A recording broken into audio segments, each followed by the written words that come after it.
Alright guys, welcome back to more Dream Daddy.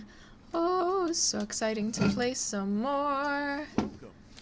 Okay, we only have one guy left to date for our second date, and that's Robert, who's probably so far my least favorite character, except for the fact that he likes pineapple on his pizza. So that's pretty cool. That is pretty cool. Sometimes he's funny, and I'm not trying to hate on the guy, but I don't know. I had a lot of fun with Robert the last time we hung out, but I'm beginning to wonder if he's dodging me. I've tried messaging him a few times, and Dadbook says he hasn't even read them. Haven't seen him come out of his house, actually. Is he dead? I decide to send him one last message, figuring that this will produce the same result.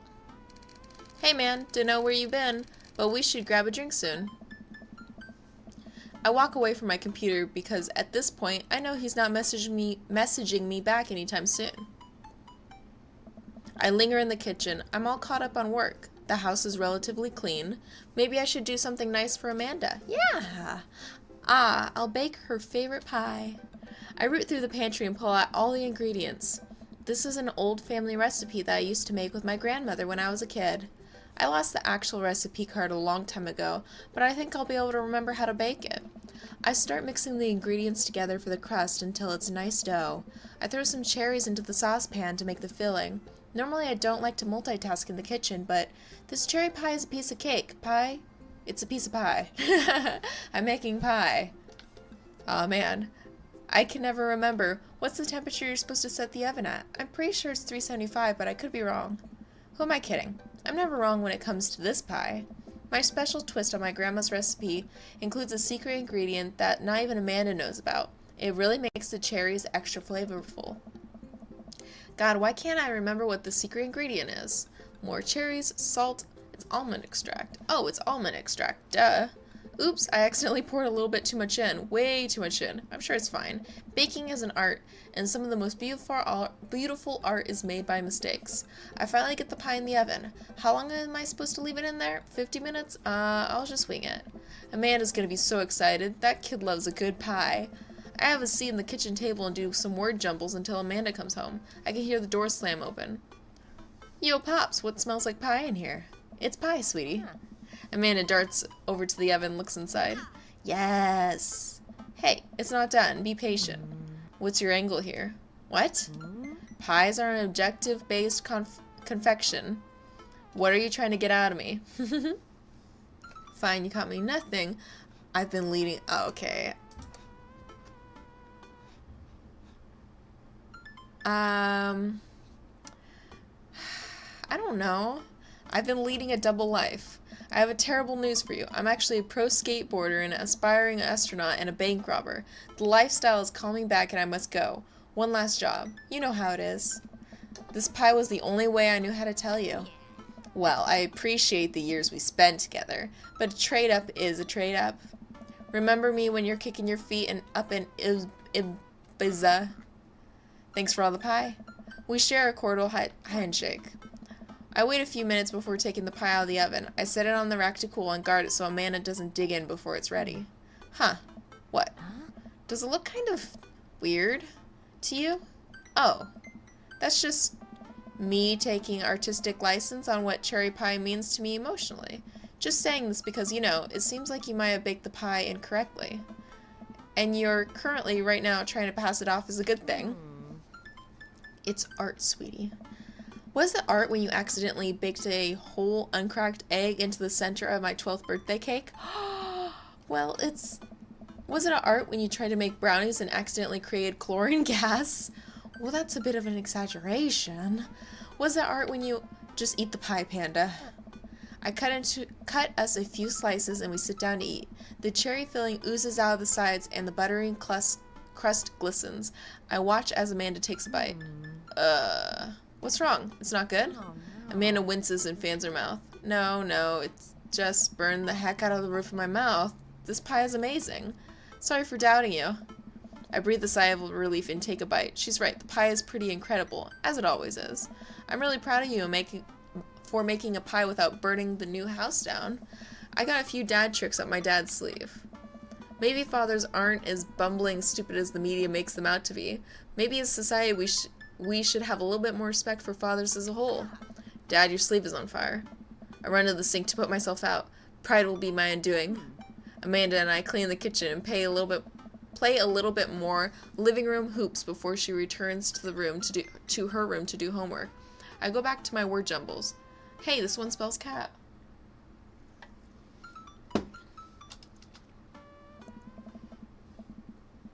The rest of the evening trickles by. We eat dinner, I help Amanda with one of her scholarship applications, and we both start getting ready for bed.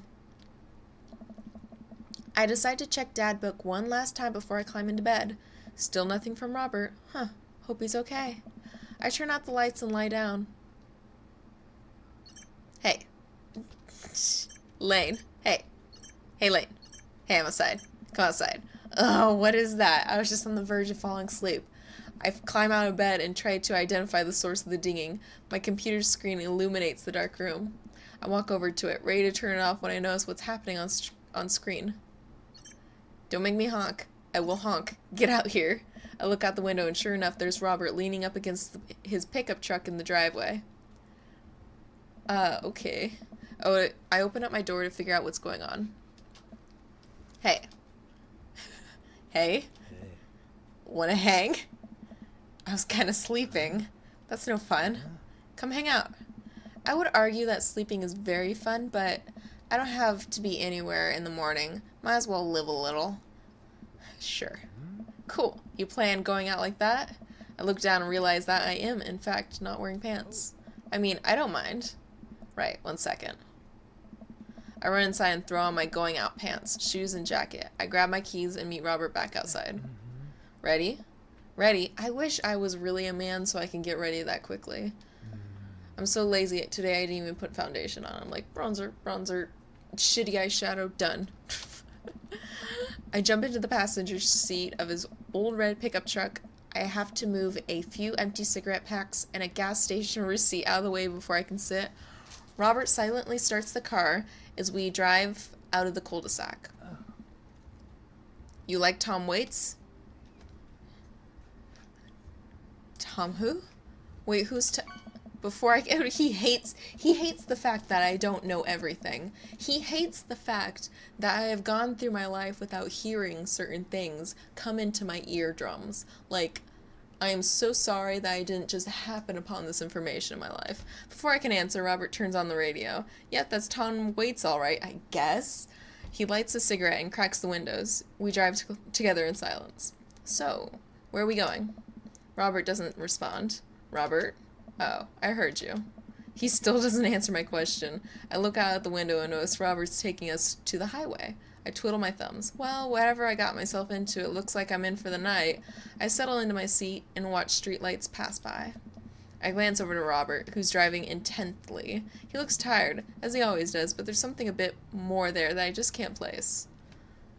Are you okay? Annie? Just peachy. Stop looking so nervous. I'm not nervous. I'm a little nervous. Just hang on, we're almost there. Almost where? I have no idea where we are. I think we're moving at a slight incline, but I'm not so sure. We eventually come to a stop. Robert gets out of his car and I sit for a second, unsure if he wants me to get out too. What are you waiting for? I hastily exit the car. Robert sits on the bed of his truck and pats the space next to him. I sit down and take in the view. We're on the hill overlooking the city skyline against the bay. The cool night air rustles some trees near us as lights blink in the distance. Off to the side I can see the entrance to a dense forest. Man, it's all so gorgeous. This is where I come to...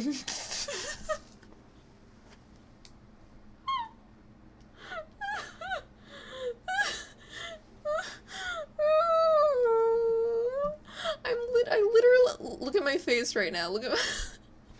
Guys, this is what happens when you make someone with rosacea blush. It's like instant tomato.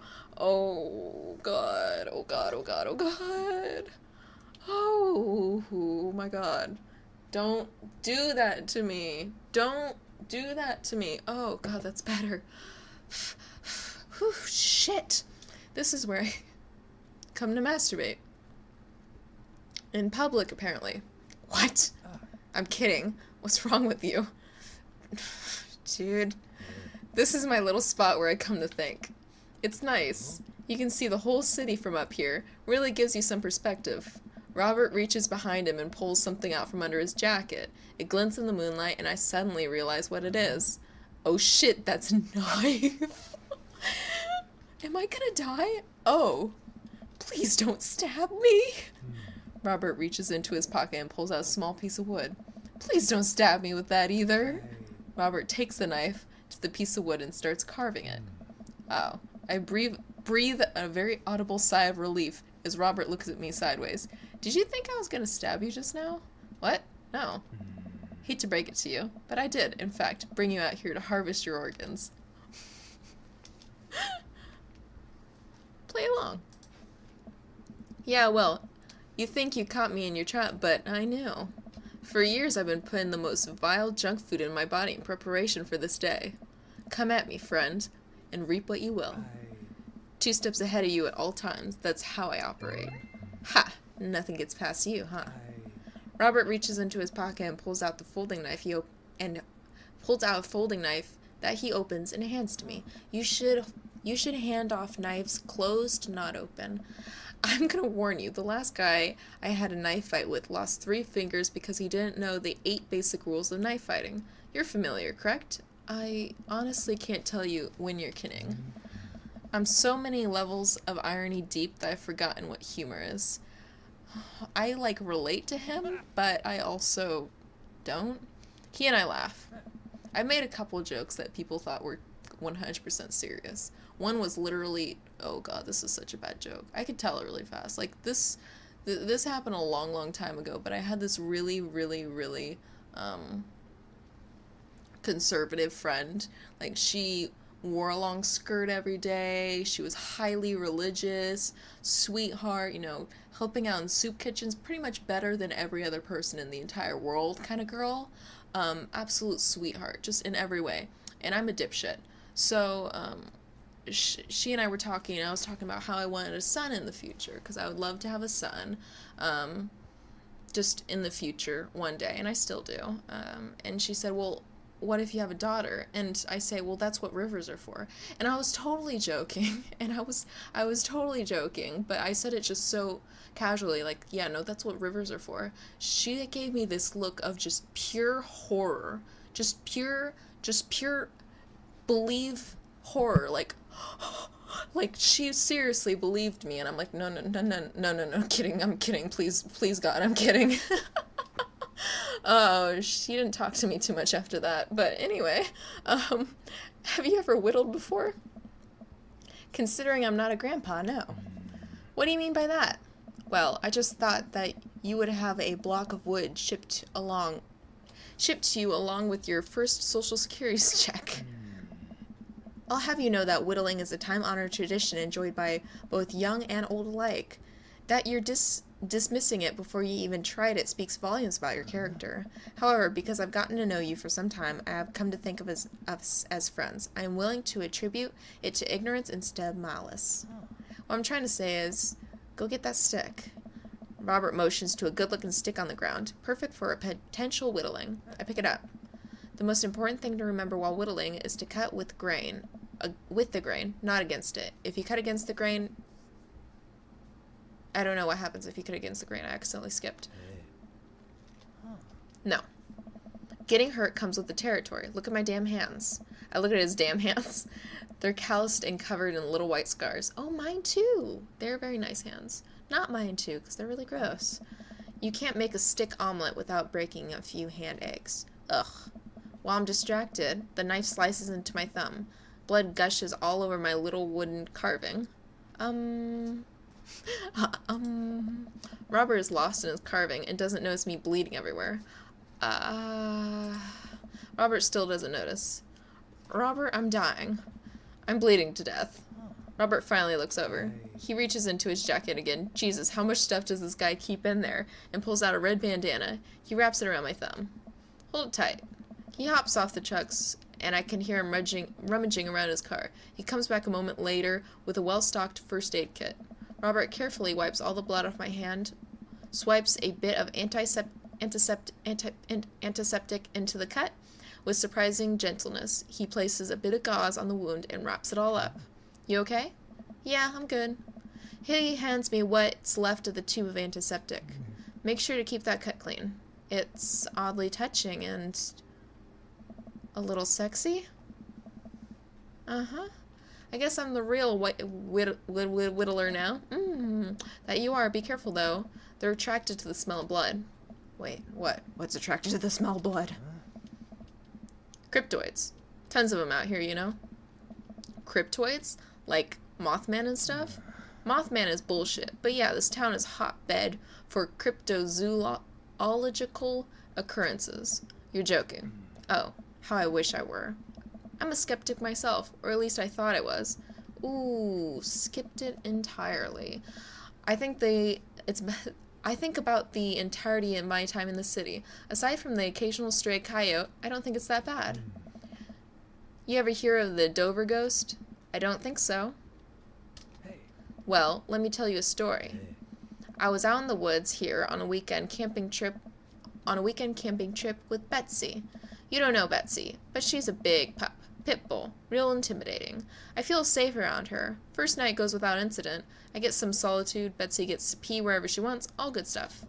Second day, I get the idea in my head that I can hike deeper into the woods. Probably against my better judgment, but hey, we're both having a fun camping trip, right? So me and Betsy start marching in the morning.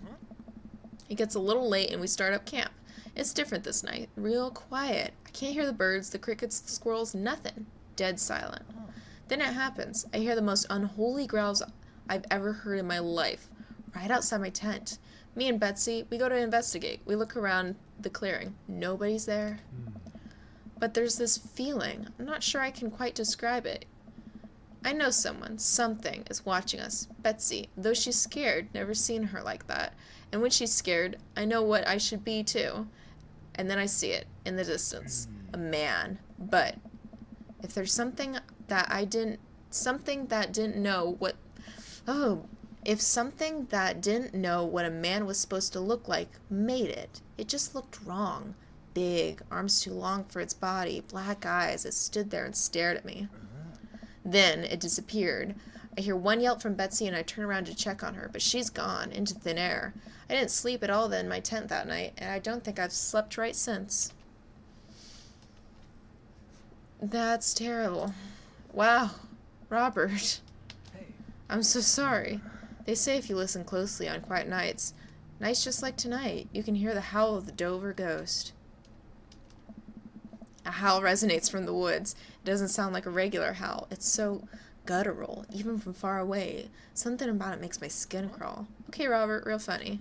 I turn to look at Robert. He's white as a sheet. You're messing with me, right? I was messing with you up until literally just now. I strained my eyes to scan the forest line, trying to see where the howl originated from. Off in the distance, I see something. It's so far away. I can barely make out its shape. It looks human, but it's dragging something.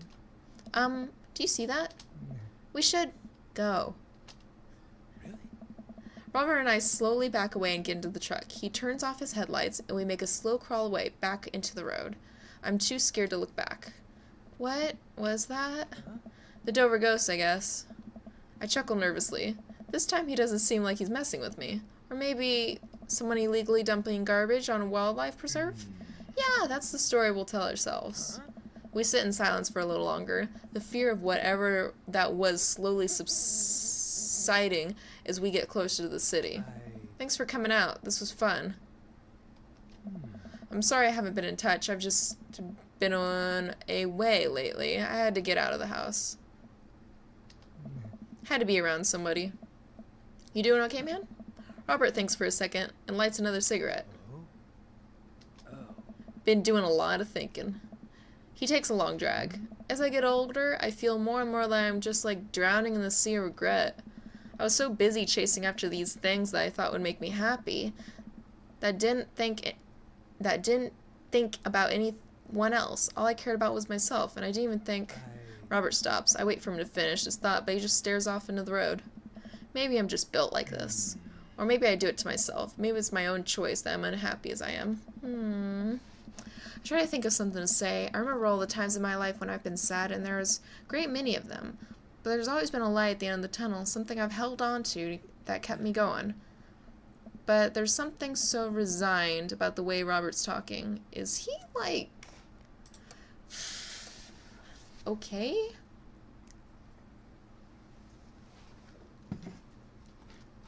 I'm glad you told me. It must have taken you a lot for you to want to tell somebody this. You're a mysterious guy, Robert. You don't have to be. Do you ever wish you were a better father? I think about it for a second. Yeah.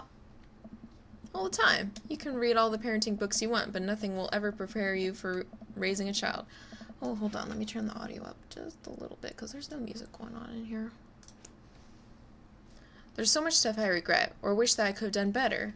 But I don't have the answers. I don't know if anyone does. It's funny. I look at you with your relationship with your daughter and it seems perfect. It isn't. At least you're there for her. I stare out the window in the blur of passing trees. I just hope I'm a better father to my kid than my dad was to me. What'd your dad do? It's more about what he didn't do. He's quiet, stoic. Didn't ever think once told me that he loved me. He cared more for his work than he ever did about me or my mom. Do you hate him? No, I used to, but after I become a parent, I just kind of feel bad for him. He missed out on my whole childhood. When I think about all the happiest moments of my life, they're all with Amanda and Alex, and he just wasn't there. It hurt like hell when I had to leave him to die in that Belarusian prison. What? I turn around and smile at him. No, he's retired in Florida with my mom. We go there every Christmas. We both break out in laughter. He pats me on the shoulder. We drive the rest of the way in silence, listening to the radio and watching the bright lights of the city grow bigger. Robert drops me off at my place. As I'm about to close my passenger door, I realize that I still have Robert's pocket knife in my jacket. I pull it out and offer it to him. You hold on to that. Never know when you might need it. Night, Robert. Have a safe night home. Robert smirks, then pulls away. He immediately pulls into his driveway, which is one over from mine. He gets out and waves. I tiptoe into the house, careful not to wake Amanda up. Whoa, where'd you come from? I look around and spot Amanda coming out of the kitchen with a glass of water. I thought you were sleeping. Oh, Robert woke me up to go cryptid hunting. You know the Mothman is bullshit, right? Amanda, you know what? It's fine. Oh. I think about the conversation I had with Robert in the car, and Amanda starts walking towards her room. Hey, Amanda? Huh? She stops. I love you. It's weird when you say it outright sincerely like that, but I love you too. Night. I chuckle to myself, then finally decide to go to bed. That wasn't bad. That was okay. That was fine, I guess.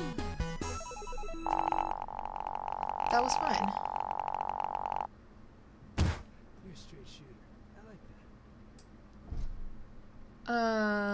that. Gun safety, handy, paranoia, whiskey, silence, and cryptides. What's a cryptide? I'm guessing it's paranormal activity. I would assume so. Okay. Let's go on to the next date. We're all the way back at the third dates now. I don't know if I'm ready for this. I don't know if I'm ready to have first dates. Hold on. I want to look at how far back my loads are. Has it saved every single save? It has. Wow, that's really, really cool. Okay. Let's have our third date with Joseph. I guess this is the end? Shit. Do I really want to do the end? You know what they say about third dates. They get pretty serious. Are you sure this is your dream daddy? I saved. It's fine. I saved, and I'll just go back. I'm sure. I saved and I'm just gonna go back. But I'm not going to date a married man. I'm not gonna date a married man.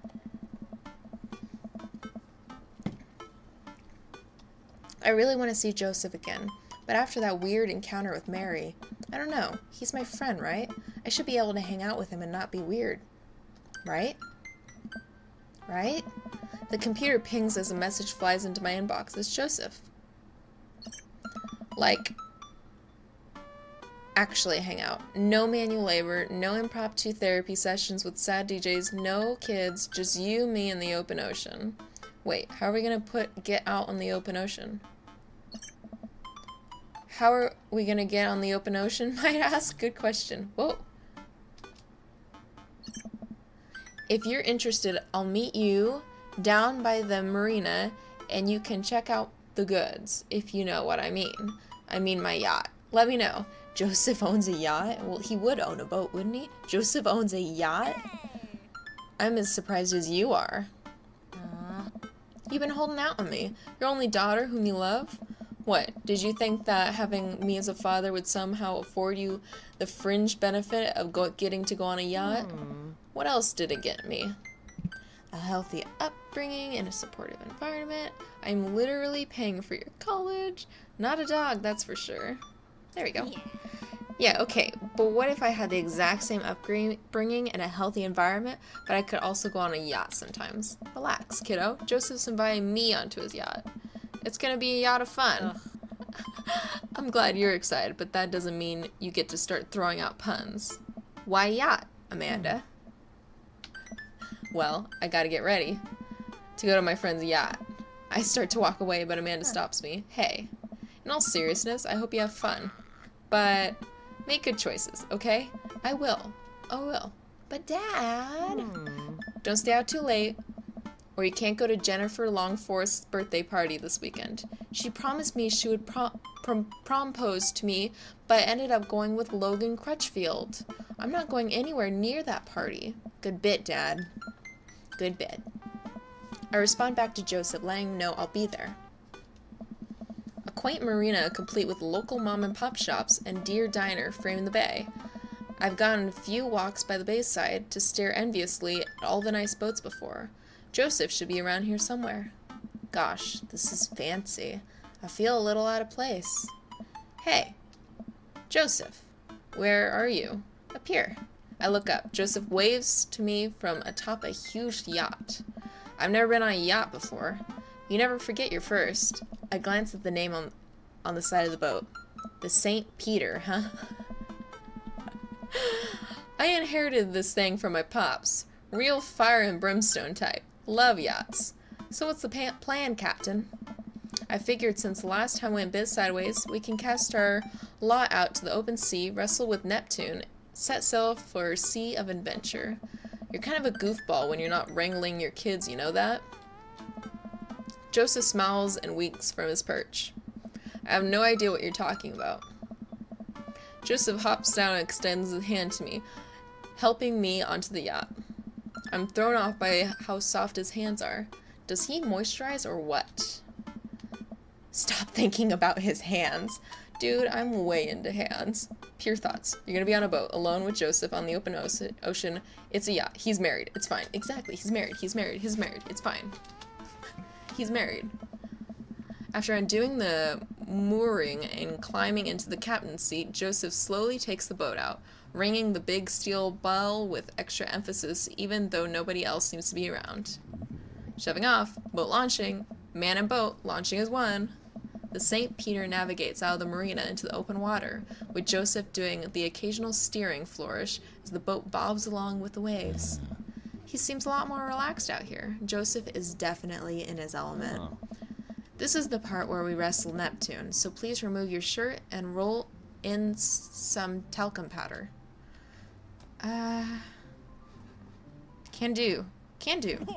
I dramatically pull off my shirt, my dad body illuminated in the reflection of Maple Bay's rippling water. I am strong.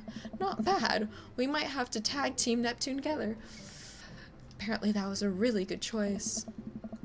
I am suddenly worried that I haven't applied strong enough SPF sunscreen and might get a sunburn. I put my shirt back on. For a while we watched as the trees waves past us. Where are we going? A little further out. It's a lot quieter when we get out into the open ocean. Plus we could see whales. Whales are cool. I don't trust whales. Nothing should be that big. Noted. Joseph maneuvers the boat past some buoys. He sighs. Wish I can get out here more often, but you know. Family, wife, saving souls. Wink. So many souls. I can barely hold them all. I watched Joseph work the boat. Despite his age, he doesn't look like he's slowed down at all. And from here, I can see how toned his muscles are. Impure thoughts. Joseph and I boat in silence as the bay gets smaller and smaller behind us. I decide to take a peek over the edge of the ship.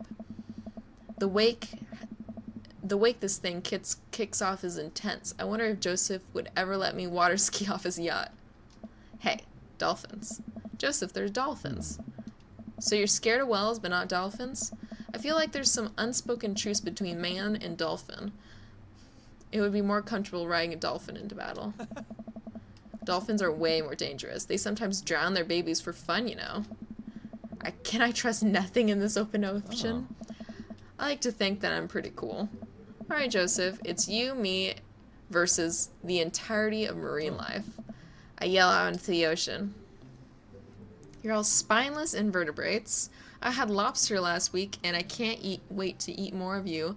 My life goal is to punch as many fish as I can before I die. All of these are so mean. You tell him. Okay. And here we are. Welcome to the ocean. I look out into the vast expanse of blueness. Yep, that's the ocean. I'm suddenly struck with an overwhelming sense of claustrophobia, despite being in the open, wide space. I'm on a boat with a handsome man, a handsome, married man, and there are whales beneath us. Nothing should be that big. It's a little daunting, isn't it? Do you trust the whales? You know there are more dangerous things in the ocean than whales, right? Like tuna. The tuna is an apex predator. What about sharks? Sharks are tight. It's the tuna you gotta watch out for. And the whales. Hey, wanna look wistfully out over the sea with me? Joseph and I head to the bow of the ship and do some quiet contemplation. You know quiet contemplation. I'm alone with my thoughts. Cool. I look out to the sea for a bit, then over to Joseph. He looks so commanding as he surveys the ocean. It feels he really is at home on the water. What Mary said to me at the bar.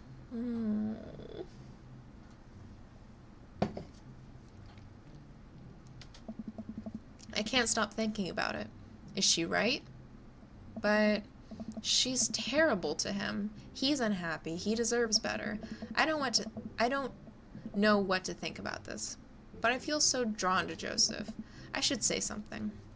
So, about Mary. Joseph continues to stare off into the distance. It's, well, if you really want to know. Suddenly, I hear sputtering coming from the engine room. Joseph runs over to the boat's controls and taps on some dials. I guess we can talk about Mary later. Oh, okay, so we might have a small problem. What small problem? Yeah. We are out of gas. The whales are gonna get us. The whales siphoned our gas. It's okay, we can just call one of my boat buddies to come tow us back in.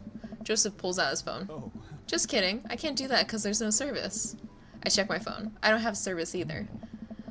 Should we just submit ourselves to the whales? Well, I do have an old radio in the office, but it's broken. Are you handy with tools?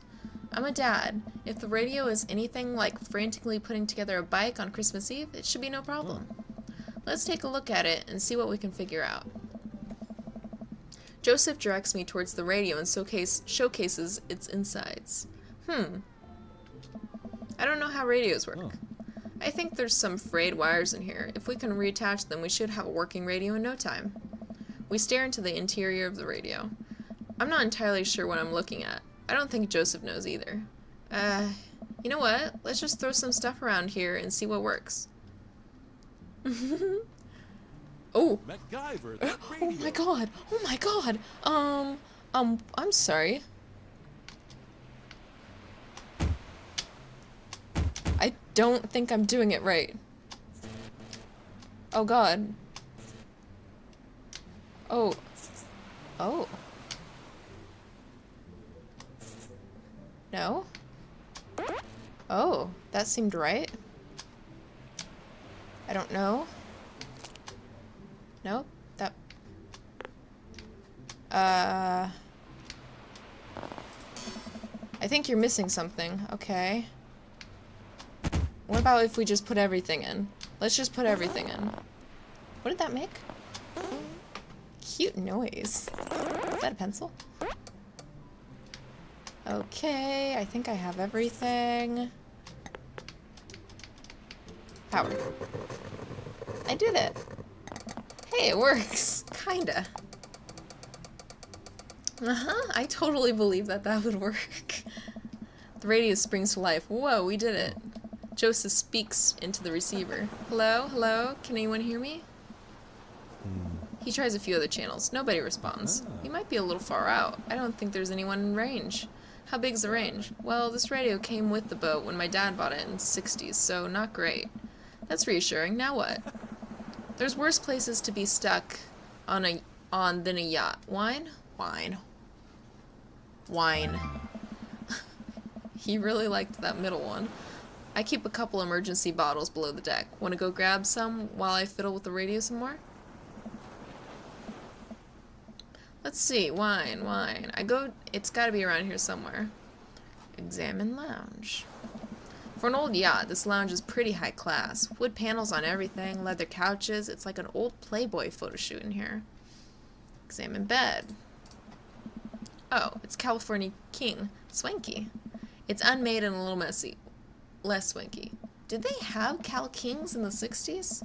For an old yacht, this lounge is pretty high class. Wood panels on everything, leather couches. It's like an old Playboy photo shoot in here. I know, you said that. There are some clothes strewn about the floor by the bed. Socks, slacks, yep. Well, I guess now I know if Joseph prefers boxers or briefs. This place seems a little lived in. For an old yacht, this lounge is pretty high class. Yep. Examine side table. Hey, wine glasses. This must be hot on the trail, but no wine. I grab 2 glasses and get back to searching. Yep. Focus on the rest of the room.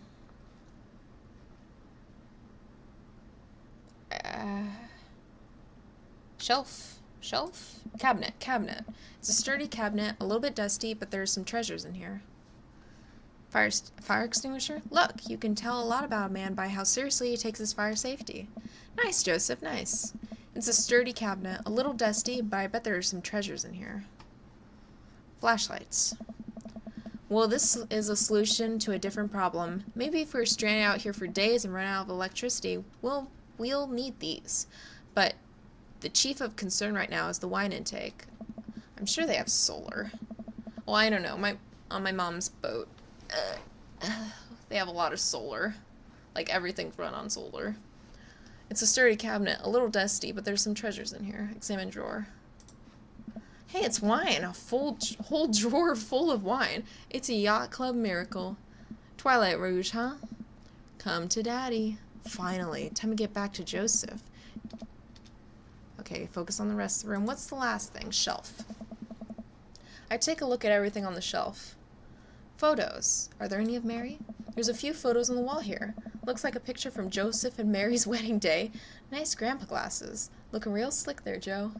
Another picture of Mary and Joseph on this very yacht. Quality 90s fashion right here. Mary still has her patent stink face, but at least Joseph seems happy on the water.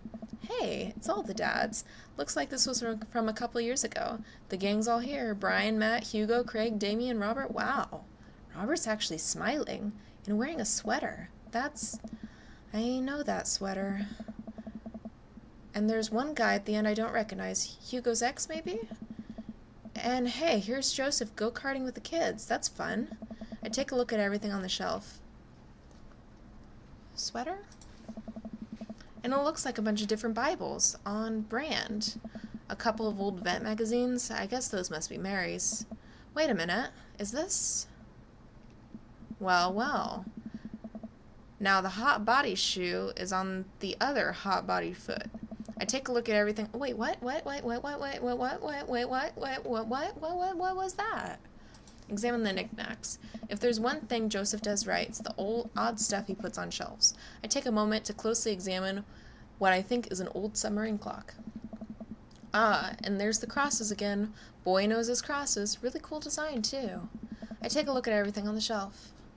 Focus on the rest of the room, and let's head back to Joseph.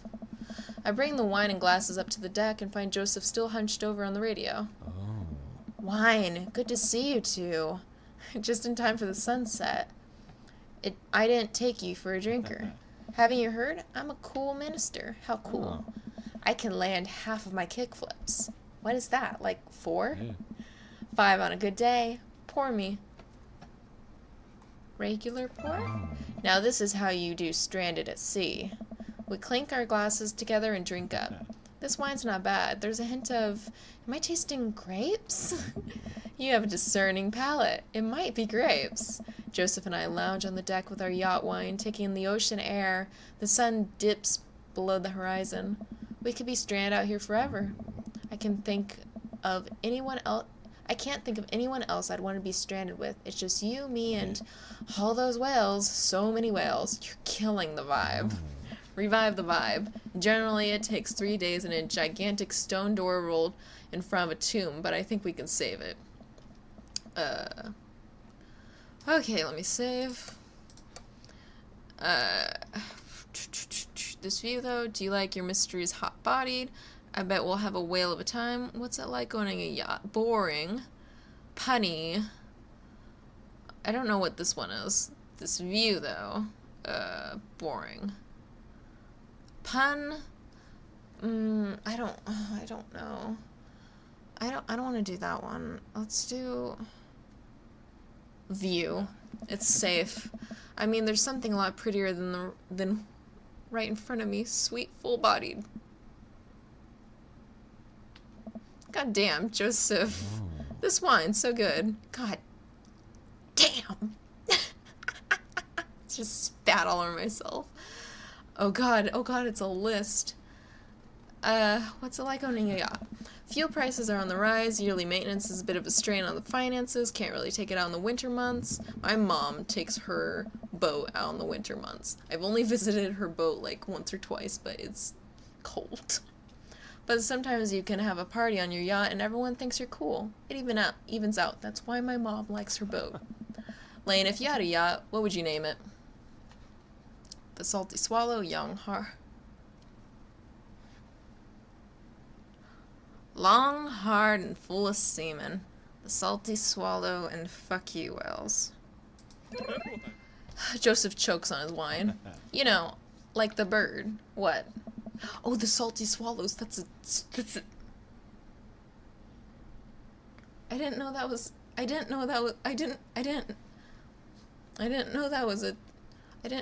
a blowjob joke.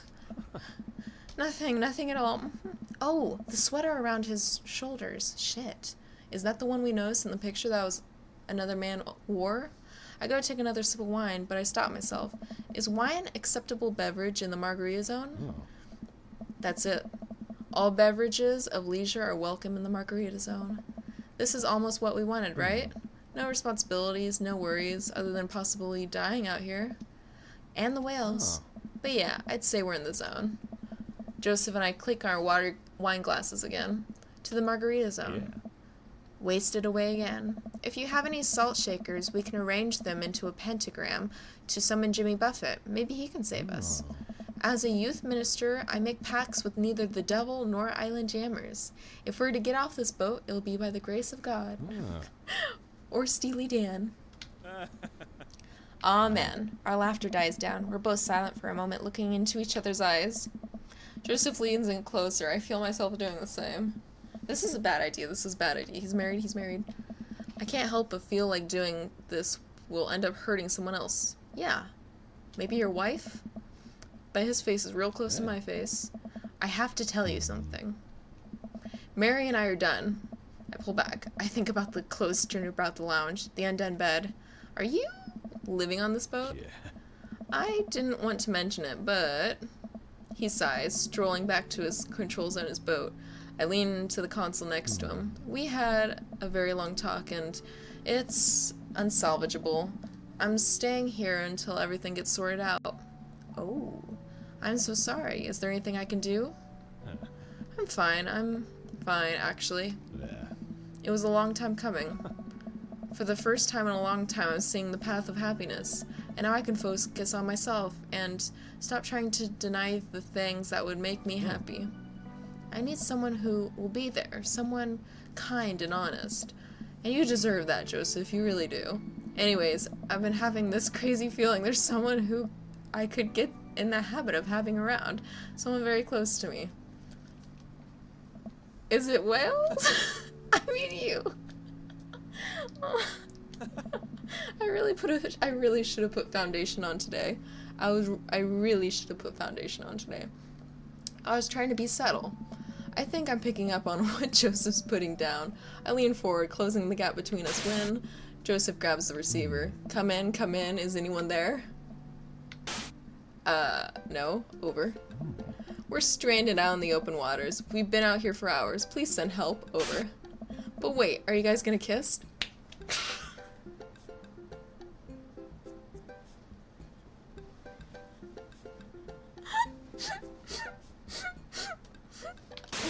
I mean, what are your coordinates, over? Have you been leaning on the talk button this whole time? I look down. Oh, I may have definitely been leaning on the talk button. Oh my god, betrayed by my own butt again. Always betrayed by it. I didn't lean on it, you leaned on it. Neither of you were leaning on the talk button. We didn't hear anything, over. Hey, were you listening to us? Sir, we at the Coast Guard are professionals. We were not doing that. But us, as professionals, it seems you deserve happiness, and we think it's closer than you think. Over. How soon can you guys be here to give us a tow? Over. Well, pick you up in the morning. Sounds like you two have some stuff to hash out. Over and out. Wait! Silence. Nobody returns our radio calls. I think they left. We stare at each other for a moment. Jesus fucking Christ. Well, this doesn't have, like, no, it didn't make me put, like, an age in when I downloaded this from Steam, so I can't imagine that it's, like, NSFW or anything like that. Joseph carefully places the receiver on the table, making sure the talk button isn't pressed. Well, okay. Joseph grabs me by the shirt and pulls me into a kiss. His lips are soft and sweet from the wine. His skin is still warm from the sun.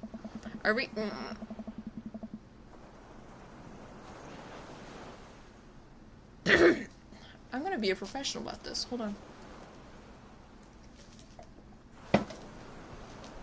I reach for his belt and pull him in closer, running my free hand under his shirt and up his side. He pushes me against the boat's console, kissing down my neck. Come on. His hands drift to... Okay. His hands drift to my thighs and he effortlessly picks me up. Wow. Joseph carries me below deck. And then, time skip. I'd be lying if I said I hadn't fantasized about this, but I didn't think he'd be so aggressive. Time skip. I've wanted this for so long. Time skip. He throws me onto the bed. I let out a little yelp. Time skip. Lots of time to kill. We better get started. Time skip. Thank you.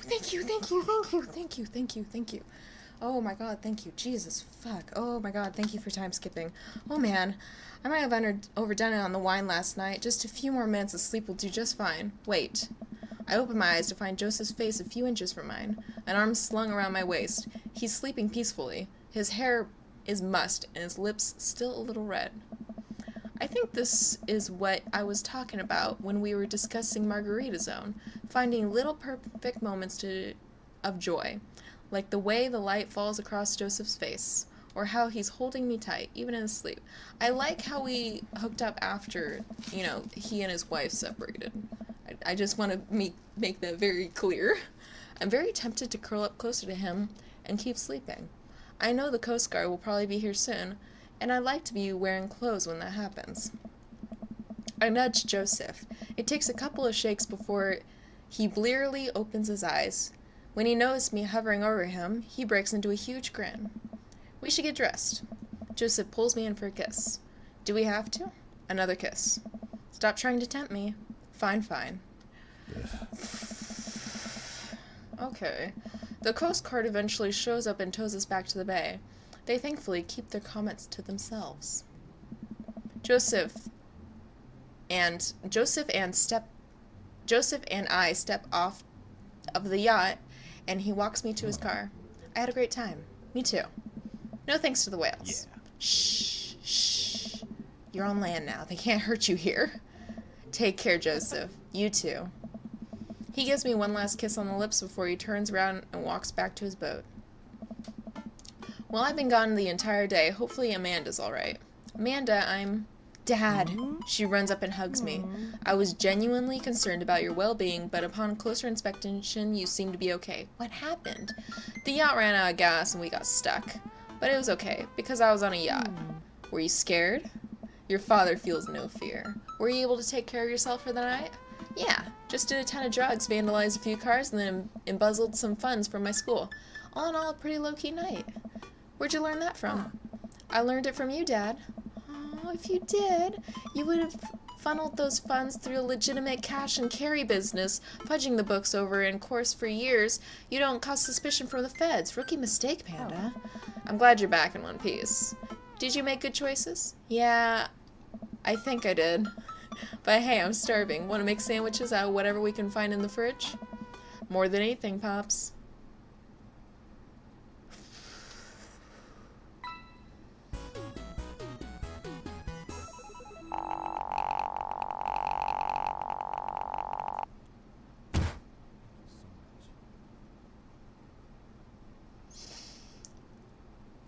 Oh my god. Oh my god. Oh my god. I'm so glad that that was the extent of that scene. But no, that was really good. That was really good. What happens after this? Is there anything after this, or am I... Oh, I got a cheese mat. Margarita zone. Cool. Are there multiple endings for each daddy? Is there like a good ending and a bad ending and a normal ending? Or is it just one ending per daddy?